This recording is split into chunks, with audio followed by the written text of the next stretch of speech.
Alhamdulillahi Rabbil Alamin. Wassalatu wassalamu ala ashrafil anbiya'i wal mursalin, habibina wa syafi'ina wa maulana Muhammadin wa ala alihi wa ashabihi al-mujahidin al-tahirin. Amma ba'du. Rabbana tawakkalna ilaika fa innaka tuhibbul mutawakkilin. Rabbana la tukilna ila anfusina tarfata ain.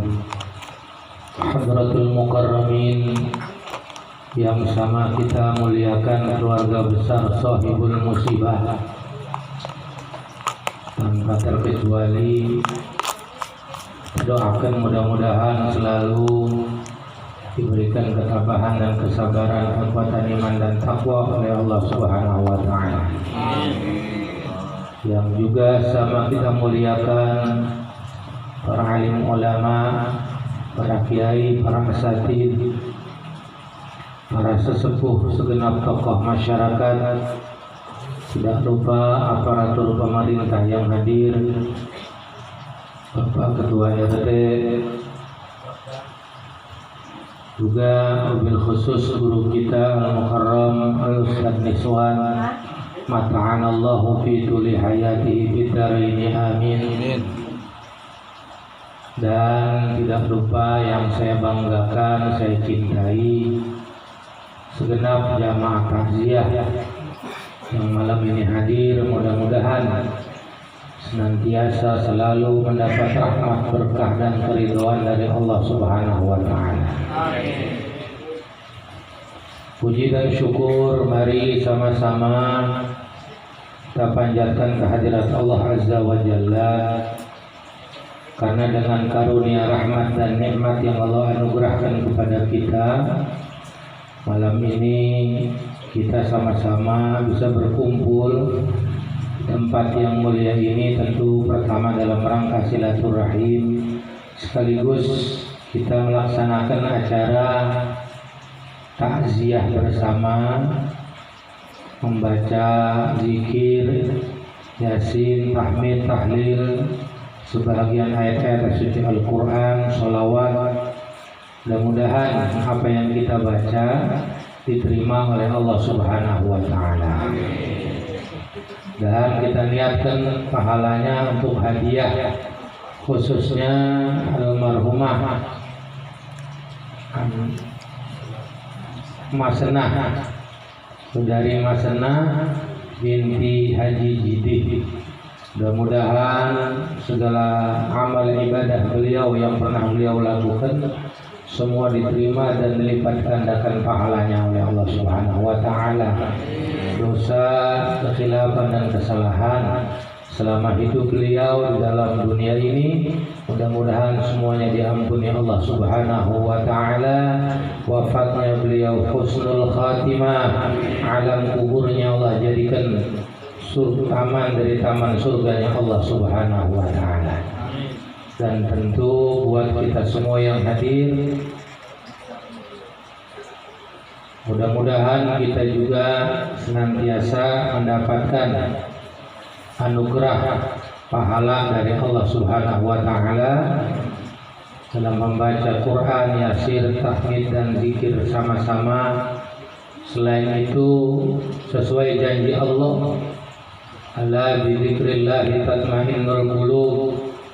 Setiap kita berzikir, insyaallah hati kita yang mungkin ada sedang gundah gulana, sedang tidak nyaman, tidak enak, mudah-mudahan pulang dari tempat ini hatinya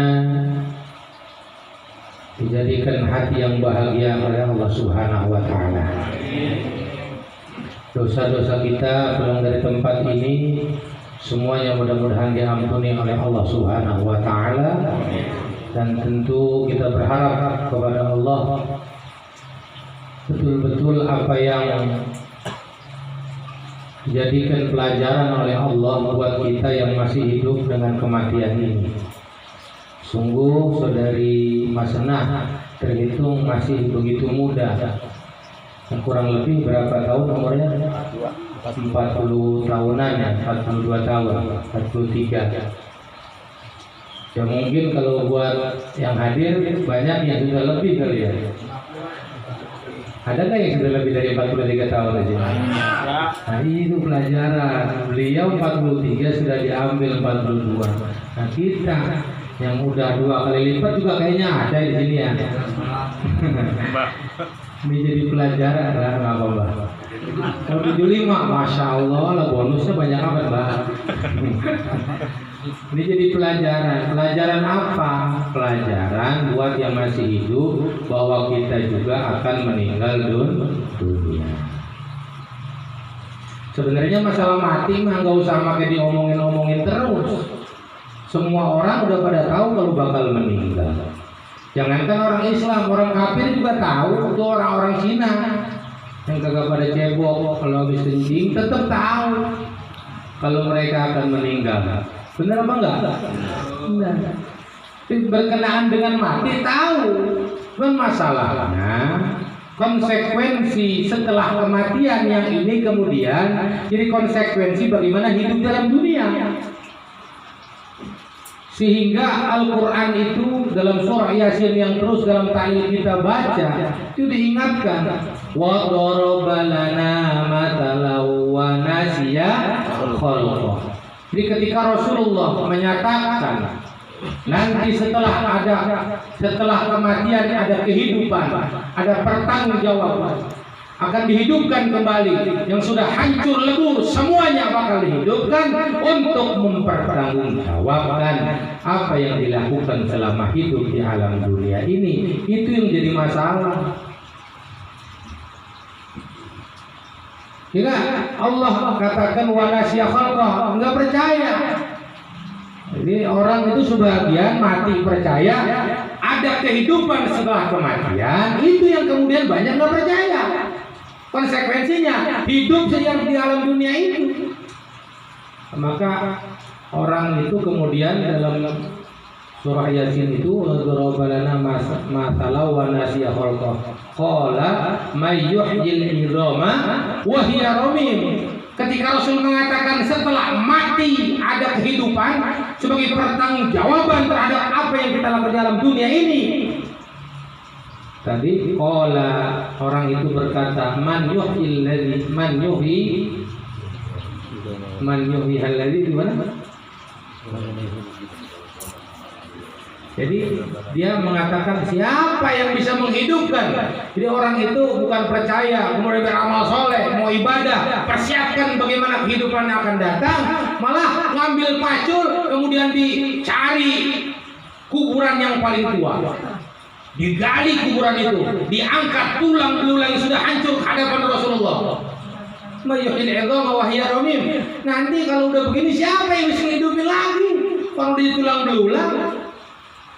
Nah, makanya kemudian konsekuensi nasihat itu adalah bukan masalah matinya, ada kehidupan setelah kematian sebagai pertanggungjawaban apa yang kita perbuat dalam kehidupan dunia ini. Hanya muhasabah hasibu anfusakum qabla an tuhasabu. Sayyidina Ali kudu dihitung itu. Dunia ini banyak melalaikan. Kita dikasih nafsu sama Allah, ada syaitan yang gak bakalan senang, iblis untuk kita bisa kembali ke kampung halaman kita. Hakikatnya di dalam dunia ini kita lagi migrasi aja sebenarnya. Bapak kita jadi paling tua Nabi Adam, ya tempat tinggalnya di mana? Di dalam surga aslinya. Tapi penduduk kita itu aslinya adanya penduduk surga. Makanya dihadirkan ke dunia. Nanti ketika meninggal dunia, seharusnya kalau kembali kampung kita, kampungnya adalah surga. Cuman ada yang gak senang kalau kita nanti kembali ke surga. Siapa? Itu kelompok iblis, syaitan, dengan bala tentaranya, nafsunya dan lain sebagainya. Hanya harus dipelajari mana kelakuan syaitan, sifat-sifat syaitan, bahkan sifat-sifat bahimiyah, kehewanan, binatang dalam hidup kita, itu yang nanti akan menentukan bagaimana kehidupan kita setelah kematian. Dalam satu riwayat dijelaskan nanti pada ketika kita dibangkitkan ke alam kubur, masing-masing kita walaupun sama di alam dunia sebagai manusia, ketika dibangkitkan beda-beda nanti. Ada yang cahayanya kal kasyamsi, terang benderang, begitu luar biasa wajahnya terang seperti matahari. Ada yang kal badri, seperti rembulan purnama. Ada yang seperti rembulan akhir bulan. Apa itu? Cahayanya kebanyakan purnama akhir bulan. Akhir bulan. Bulan sabit. Ada yang cahayanya kayak lampu biasa. Ada yang punya cahaya kayak binatang yang kecil-kecil nyala-nyala itu. Itu pada tahu ya. Kamu pernah lihat ya? Sekarang udah nggak ada kunang-kunang ya di daerah kita udah. Ya tapi alhamdulillah kunang-kunang masih punya cahaya nggak? Cahaya masih mendingan. Dan cahaya itu nanti umat Rasulullah itu dikenalkan. Simahum fi wujuhihim min atharis sujud. Enggak usah kita teriak-teriak ya Rasul, saya umat engkau ya Rasul, berikan saya syafaat, enggak. Ini Rasulullah itu umatnya nanti kelihatan dari wajah-wajahnya. Riwayat yang lain kemudian ada di antara manusia dibangkitkan badannya manusia, kepalanya kepala binatang. Macam-macam. Ada yang kepala syaitan, ada yang kepalanya binatang. Binatang juga kan beda-beda sifatnya. Ada yang kepalanya seperti babi. Nanti ada yang bentuknya seperti tikus. Kenapa? Karena kelakuannya. Dia kata Syekh Abu Abbas Al-Mursi, gurunya Syekh Imam Ibnu Athaillah, kunna fid dunia, di alam dunia ini yang Allah zahirkan badannya, jasmani kita. Semuanya, mau perbuatan sejahat apapun dilakukan sama orang, mau perampok, mau penzina, penjudi, koruptor, yang ganteng tetap ganteng apa enggak yang ganteng? Tetap ganteng, tetap manusia. Itu mancung, yang pesek. Itu yang di dalam dunia, yang kekal itu jasa dia yang lebih menang. Tapi nanti di padang mahsyar yang menang adalah hati kita. Bagaimana hati kita di alam dunia ini, maka nanti yang dizahirkan di sana bagaimana hati kita ketika berada di alam dunia. Saya berulang-ulang saya ngomong. Banyak orang yang alam dunia itu ngurusin fisik pasti. Hampir 99% itu ada orang gila. Memang nggak pernah ngurusin rambut panjang, mau mandi di mana jadi. Tapi secara umum orang kalau hidup normal pasti lebih banyak ngurusin badan dibandingkan ngurusin hati. Bener nggak kira-kira? Kalau badan masih setiap hari lapar, pasti dicariin makan. Benar apa nggak kira-kira? Ada nggak di sini yang setiap hari nggak pernah makan gitu sampai 3 hari pernah lapar dibiarin aja badannya, pernah nggak di sini? Saya rasa nggak ada. Satu hari juga enggak kayaknya. Kecuali bulan Ramadan itu juga. Terpaksa. Iya, kalau boleh jujur begitu. Bahkan nggak ada di rumah, ngutang-ngutang Indomie rebus di warung, dipaksa-paksain. Kalau badannya lagi haus, kelaparan, lalu sakit, nyari obat. Pakai lebih parah lagi berangkat ke mana? Ke dokter. Itu semuanya itu. Bahkan lebih hebat ngurusin isi kekuatan dari kendaraan dibandingkan batinnya. Punya motor, kira-kira kalau habis bensinnya dibeliin nggak dong? Dibeliin. Karena nggak pernah ada yang hari ini saya nggak mau beliin bensin motor, biarin nuntun. Ada nggak yang begitu? Nggak ada. Biar supaya kuat jalan itu dibeliin bensin, diperjuangkan. Tapi hati banyak yang mungkin sehari, 2 hari, seminggu, setahun banyak yang lapar, banyak yang sakit, tapi ternyata banyak yang tidak open. Banyak yang tidak open. Kampung kita kira-kira kalau pengajian ada berapa majelis di sini? Berapa malam? Di masjid berurusan terpilih berapa malam? Berapa kali? Jumat. Hah? 3. Termasuk ibu-ibu juga? Empat majelis taklim. Di kampung kita ini kira-kira ketika ada seminggu 4 kali, ada nggak orang yang nggak ngaji-ngaji? Halo? Ada nggak? Banyak. Ini kebanyakan yang ngaji apa yang nggak ngaji kira-kira? Agak. Itu artinya, itu ruhnya padahal disuruh makan. Dia juga lapar, dia juga bisa sakit, bahkan bisa mati. Tuh Quran yang bilang hatinya itu sakit.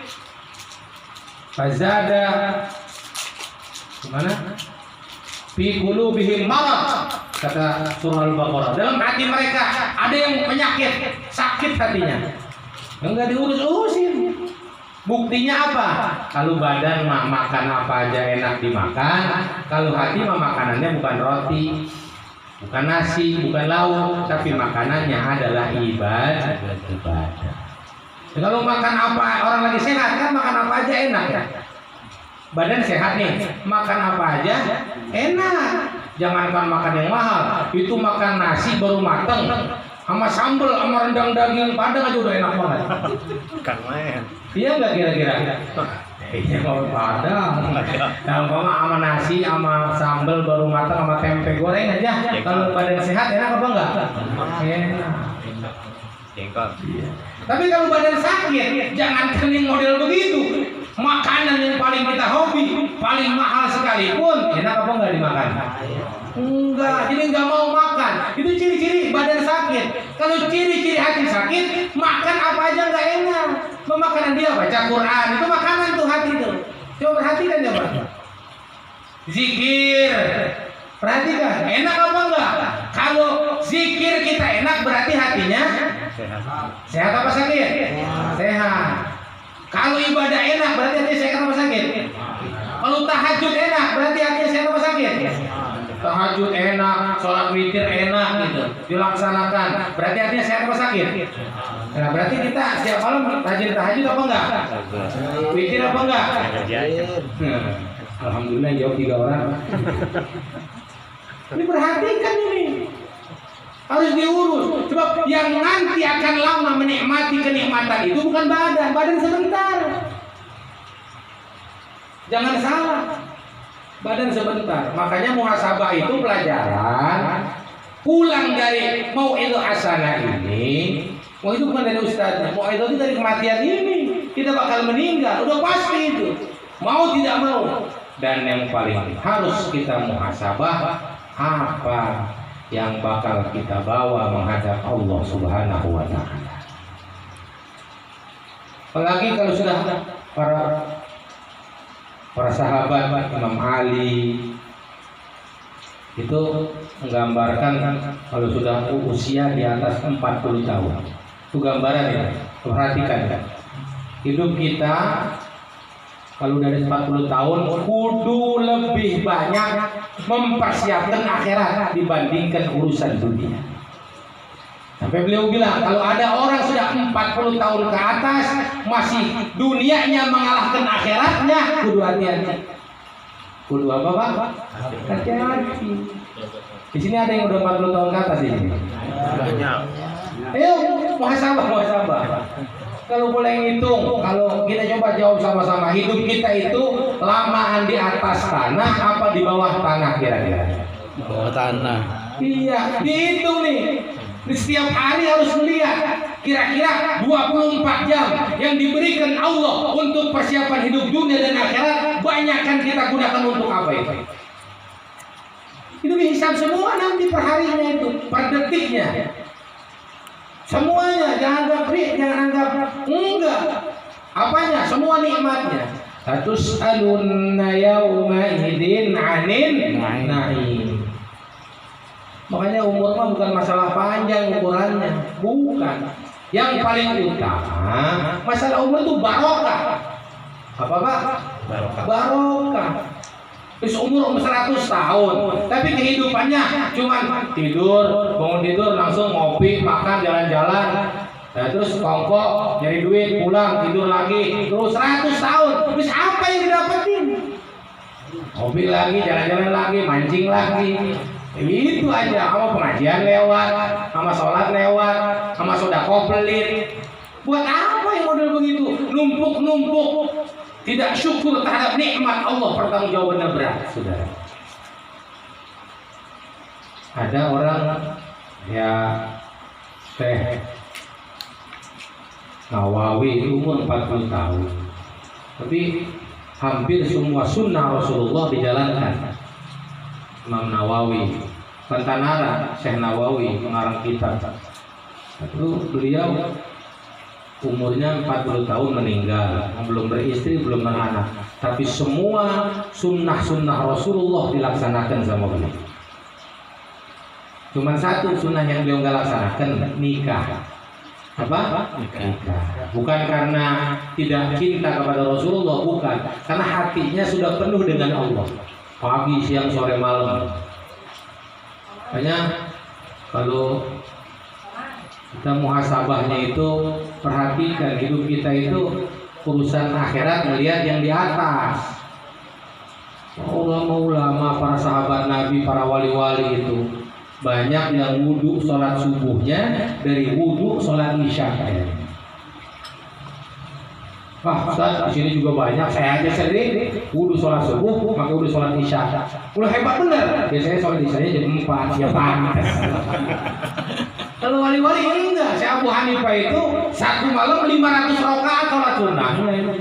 Saya Siddiq Abdullah, gurunya Syekh Harpan Abdullah, itu begitu sama. Jadi nggak tidur karena senang bersama Allah. Jadi jangan ngukur kita. Masa ada yang ngomong begitu? Itu saya Siddiq itu tidur sehari semalam malah sudah mendekati umur di atas 40 itu cuma 10 menit dia.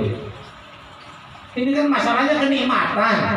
Kita itu melakukan apapun kenikmatan yang Allah kasih nanti jadi enak. Makanya doanya kan ihdinas siratal mustaqim.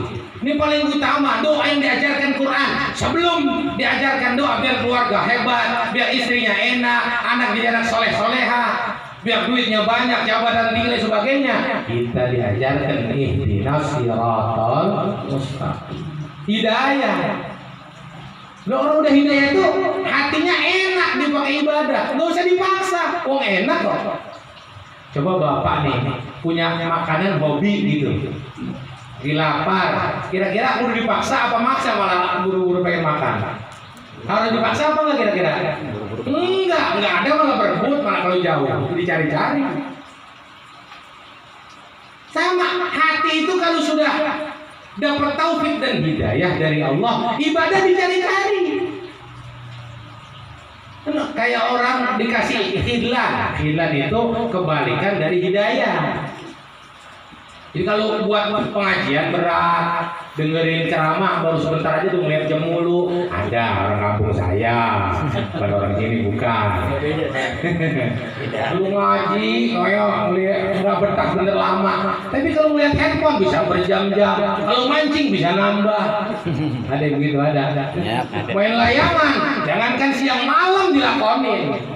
Itu kan bagaimana Allah ngasih kepada orang masing-masing. Itu ukurannya bagaimana di hatinya ada taufik, nur, atau sebaliknya khidlan. Kan ada orang kalau lagi sakit khidlan itu main apa Pak? Main judi itu bisa kuat lama. Kayak saya dulu. Oh dulu, alhamdulillah. Mudah-mudahan ampuni dosanya. Jadi kesempatan hidup. Alhamdulillah. Itu bisa awet lama itu berjam-jam ya. Bahkan saya pernah dengar ada orang kerja di kantor sebelum duitnya habis awal bulan itu belum pulang sampai 3 hari 3 malam. Asyik aja main judi itu. Ya padahal cuma melototin kartu. Anak lupa, istri lupa, sama kartu nggak lupa. Itu kan hatinya ada khidlan itu artinya.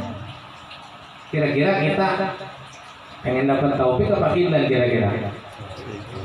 Nah itu, ayo cari, usahakan. Ingat, repot di alam dunia dibandingkan repot setelah kematian enggak ada apa-apanya. Perhatikan, hidup cuma satu kali dan hanya sebentar, nggak bakal diulang kembali. Setiap jamnya itu akan dihitung. Makanya para wali-wali itu kullu lailatina bimanzilati lailatul qadri. Karena barokah. Imam Ibnu Athaillah dalam hikamnya beliau katakan, kami itu setiap malam, bukan setiap tahun Lailatul Qadar, bukan setiap hanya Ramadan. Kullu lailatina wallahi bimanzilati Lailatul Qadar. Setiap malam kami itu kedudukannya sama dengan Lailatul Qadar. Makanya gak usah pakai dosa banyak. Ini buat penyesalan akhirat. Rasul gambarkan, man kanat inna bil akhirati man kana lahu khasara la yadurullah fid dunya sa'atan.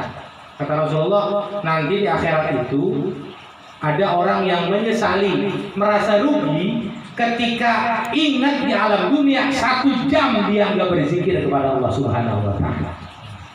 Berapa jam, Pak? 1 jam. Di sehari semalam 1 jam dalam 24 jam dia lupa sama Allah, nyesel. Kenapa? Karena diperlihatkan bagaimana balasan orang-orang yang ibadah kepada Allah Subhanahu wa taala. Ini kita kan banyak cuek meninggalkan ibadah karena belum ngerti nilainya. Engkau nanti akan bisa melihat kedudukan satu sholatmu ketika kau meninggal dunia. Maka ketika 1 kali ninggalin pasti akan nyesel selamanya. Jangankan 1 sholat 4 rakaat, 3 rakaat, 2 rakaat, Pak. Guru saya itu ngomong, kalau mau dibandingkan dunia dan isinya, surga beserta isinya, masukin dalam kantong. Ketika dibandingin dengan kenikmatan takbir 1 kali dalam sholat, itu nggak ada apa-apanya. Itu hebatnya itu ibadah ke Allah itu. Kalau sudah dikasih kenikmatan sama Allah. Sebaliknya, makanya Imam Ibnu Athaillah beliau mengajarkan kepada kita berkenaan buat kenal sama Allah itu gak usah susah-susah. Idza aradta an ta'rifa qadraka indah fandur fima da yuqimuka. Katanya Ibnu Athaillah begini, kalau kamu pengen mengetahui qadraka kedudukanmu indahu di sisi Allah, fandur ma fima da yuqimuka, maka lihat di dalam apa Allah menempatkan engkau. Perhatikan, kita kan ada terkadang enak dalam ibadah, zikir pengen lama. Pernah ngerasain apa enggak? Kan sholat apa aja pengen dilaksanakan. Tahajud itu satu kenikmatan. Tapi di sisi lain ada baru banget zikir mata kadang ngantuk. Baru mulai baca Quran lama-lama, belum lama udah ngantuk. Ada nggak begitu? Pernah nggak? Sama semua yang malas banget, pernah nggak? Nah ini perhatikan. Fandur fima da yuqimuka. Maka kalau kita pengen tahu kedudukan kita di sisi Allah, ini konsekuensinya bisa dunia bahkan akhirat. Maka lihat bagaimana Allah menempatkan engkau.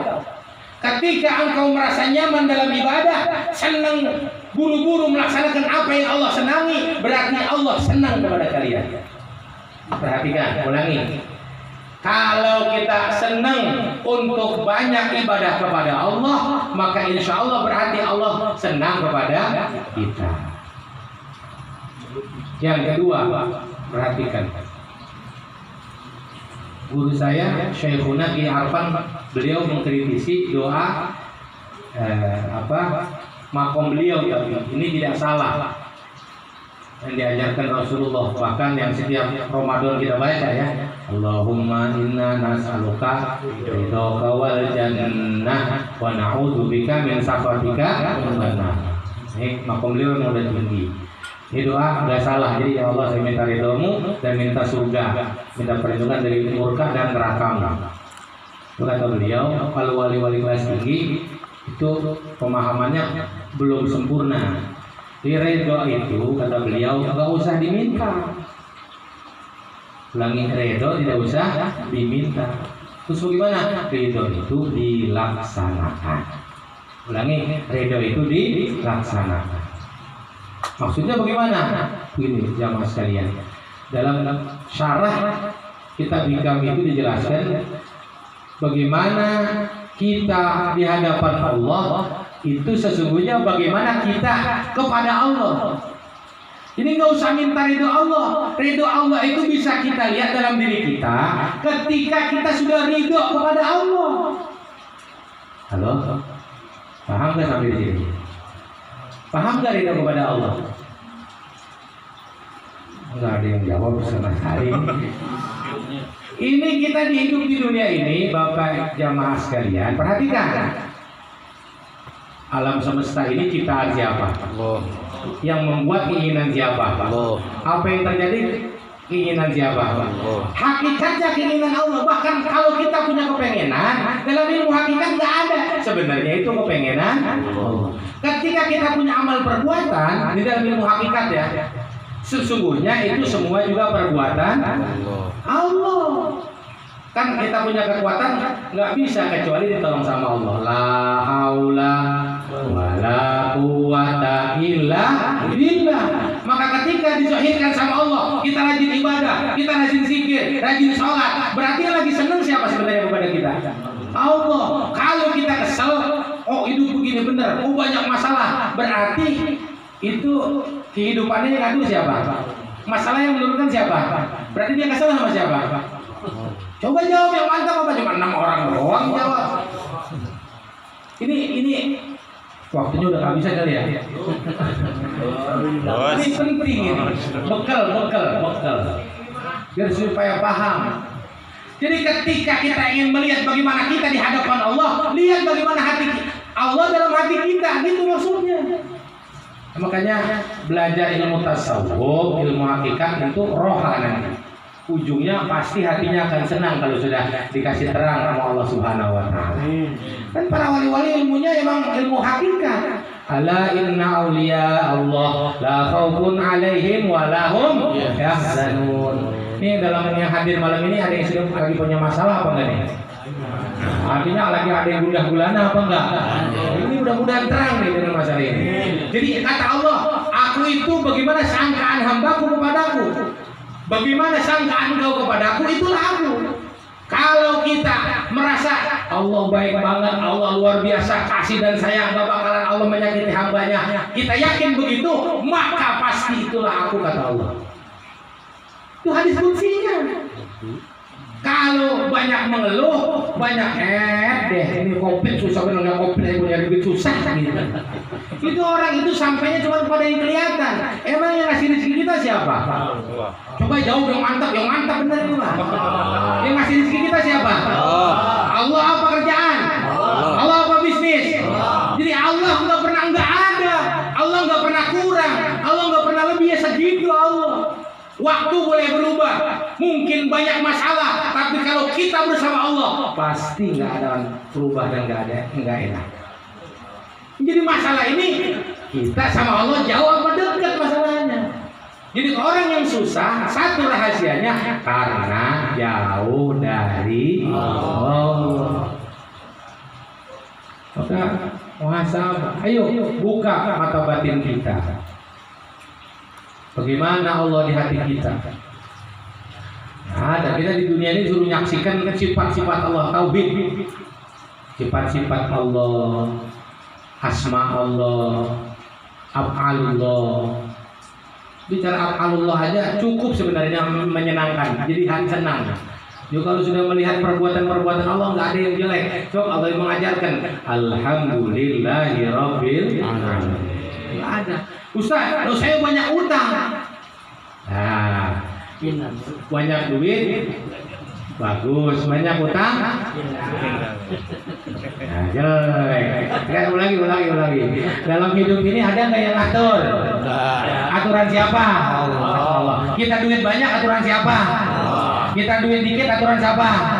Berarti kalau duit banyak senang sama siapa? Kalau duit dikit kesel sama siapa? Nah, itu berarti banyak hari ini ternyata kita kesel sama Allah sebenarnya. Ustaz dalam amat, memang di dalam ini udah mau sampai pada mati lagi. Mau kapan lagi ini jadi pertanyaan? Kita butuh Allah bukan hanya di dunia, nanti lebih-lebih di alam kubur pasti butuh sama Allah. Kalau di alam dunia sering goblok, sering lupa, jangan salahkan di alam kubur kita dilupain sama Allah. Wala takunu kalladzina nasullah fa'ansahum anfusahum ulaika humul fasiqun. Kita gundah gulana, kita susah, kita merana, kita repot karena kita sering lupa sama Allah. Masa kita jalan sama orang kaya yang dermawan tenang hidup, jalan sama pejabat tinggi tenang hidup yang dermawan. Masa kalau bersama Allah kita enggak tenang? Kira-kira ini ada yang salah apa enggak kira-kira? Ada. Ada yang salah. Something wrong. Bahasa Jawa mantap. Ada yang salah dalam hati kita. Makanya hidup yang sebentar ini harus diperjuangkan. Sakitnya di alam kubur belum seberapa. Sakitnya di alam dunia belum seberapa dibandingkan sakit di alam kubur. Itu udah ada yang ribuan tahun itu merasa sakit. Ya harus jadi pelajaran, maksudnya pelajaran itu begitu. Kita kalau sakit di dunia enak apa enggak? Enggak. Sakit kepala aja ngeluh mulu, sakit pinggang ngeluh mulu, sakit gigi aja masih lebih mendingan dibandingkan sakit hati ini kata Meggy. Kemana-mana dikabarin, gigi gua sakit banget, gigi gua sakit banget. Itu baru sakit di dunia, masih ada konstan. Ada konstan nggak di baru? Ada. Itu anti nyeri. Kalau kembung masih ada entrostop. Cuma mencret. Tolong angin. Roma baru malah yang hadis paham bener. Nah, itu betul Pak. Nanti kan bisa di alam kubur itu nggak ada apa-apanya dibandingkan sakit yang paling parah di alam dunia ini. Gak usah sakit Pak di alam kubur, kita sendirian aja, sendirian. Ini kubur kan kita sendiri apa berdua? Sendiri. Itu didiemin aja, nggak ada sapa-sapa, enak nggak kira-kira? Aduh subhanallah, merana kita merana. Apalagi sampai disiksa, ada sujaul akro, ular berbisa. Amal ibadah kita itu menjelma sebagai makhluk yang paling seram. Kalau amal jahat dan dia berbau busuk. Nggak ada listrik, begitu sempitnya. Coba apa yang bisa nolong kita kalau bukan Allah dan amal ibadah kita? Harus kita pecut. Ini mau begini aja nih, dosa kita kira-kira banyak apa dikit kira-kira? Ini mau begini aja nih, dosa banyak nih. Kira-kira pengen dihisab di sana apa di sini dihitungnya? Makanya farji'ni na'mal salihan inna muqinun. Banyak orang yang minta dibalikin lagi ketika meninggal dunia. Farji'ni ya Allah, balikin saya lagi ke peninggalan. Na'mal sholihan. Kalau begitu mas saya akan rajin ke masjid, rajin ngaji, rajin tahajud, rajin zikir, rajin sedekah, rajin baca Quran. Na'mal sholihan, akan beramal soleh. Inna muqinun. Saya baru paham, baru yakin ternyata benar apa yang dalam Quran. Kira udah mati bisa balik lagi apa enggak kira-kira? Ini yang hadir udah mati apa masih hidup? Nah, yang mereka tinggal nyesel. Ayo sama-sama. Itu per detik kita bakal dihitung itu. Perhatikan. Makanya dalam 24 jam perhatikan lebih banyak mana persiapan untuk kehidupan dunia yang sementara atau ukuran untuk kehidupan di bawah tanah kita yang abadi. Perhatikan per hari itu. Itu jangan setidur-tidurnya aja. Lagi waktu malam itu waktu yang hebat buat persiapan akhirat kita. Sholat sunnah 1 rakaat malam hari kata Imam Nawawi lebih hebat dari 1000 rakaat selain malam sudah. Itu 1 jam kita nggak zikir rugi nanti. Bagaimana kalau banyakkan goplahnya kita dalam dunia ini, nanti bakal nyesel di akhirat. Hanya Quran datang basyiran wa nadhiran, dengan kabar gembira dan peringatan.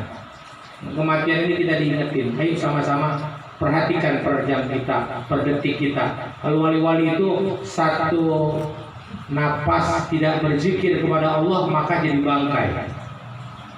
Ulangi, 1 helaian napas yang keluar dari mulut, dari hidung kita tanpa napas itu jadi bangkai, nggak nilai apa-apa. Mudah-mudahan tausiah yang singkat ini membuka batin kita. Ayo sama-sama kita mudah-mudahan diberikan kekuatan bukan hanya ngurus zahir kita, badan kita, dunia kita. tapi kita mudah-mudahan diberikan kekuatan ngurus hati kita, ngurus ruh kita dan batin kita, mudah-mudahan jadi hati yang sehat, yang bisa kemudian nikmat, diberikan kenikmatan dalam ibadah kepada Allah Subhanahu wa taala, diberikan kenikmatan bisa taubat kembali, memohon ampun terhadap dosa-dosa yang pernah kita lakukan, dan insyaallah mudah-mudahan setelah malam ini pintu hati kita terbuka, dijauhkan untuk menjauhkan maksiat-maksiat yang bisa mengotori hati kita, dan insyaallah mudah-mudahan kita doakan sekali lagi almarhumah saudara Masna binti Haji Jidi, semua amal ibadahnya selama hidupnya diterima dan dilipat gandakan pahalanya oleh Allah Subhanahu wa taala. Ya Allah, ampuni dosa-dosa beliau ya Allah, baik yang besar maupun yang kecilnya, yang beliau sengaja ataupun yang beliau tidak sengaja, yang beliau lakukan terang-terangan atau sembunyi-sembunyi. Ya Allah, beliau sekarang telah kembali ke rahmatmu ya Allah. Ampuni dosa-dosa beliau ya Allah. Jadikan alam kuburnya, barzahnya taman dari taman surga ya Allah. Luaskan barzahnya, penuhi dengan kenikmatan dari Engkau ya Allah. Sampai pada akhirnya Engkau bangkitkan beliau di padang mahsyar, Engkau kumpulkan dengan para guru-guru yang mulia, dengan para ulama, dengan para aulia, bersanding dengan para anbiya, bersama gabungan bersama baginda Nabi besar Muhammad sallallahu alaihi wasallam. Ya Allah, kami pun yang malam ini hadir bukan kebetulan atas kehendak-Mu. Apa yang saya sampaikan ya Allah ini merupakan iradah dan kehendak-Mu pada hakikatnya. Bukakan pintu hati jamaah yang masih tertutup ya Allah, yang gelap terangi dengan cahaya iman, cahaya yakin. Ya Allah, sebelum dari tempat ini berikan kenikmatan kepada kami dalam ibadah kepada Engkau. Jauhkan, beratkan, susahkan kami jika ada di hati kami untuk melakukan maksiat ya Allah. Ya Allah, ampuni dosa kami semuanya ya Allah. Ampuni dosa kedua orang tua kami, guru-guru kami, keluarga besar kami. Pada akhirnya ya Allah pasti kami akan meninggal dunia. Perkenankan kami ketika Kau cabut ruh dari jasad kami ya Allah, telah Kau ampuni seluruh dosa kami, telah Kau terima taubat kami ya Allah, telah Engkau terima iman dan Islam kami. Ya Allah, wafatkan kami semua yang hadir nanti husnul khatimah, kalimat terakhir yang keluar dari hati dan lisan kami kalimat tauhid, abdul dzikri fa'alam annahu la ilaha illallah. Semuanya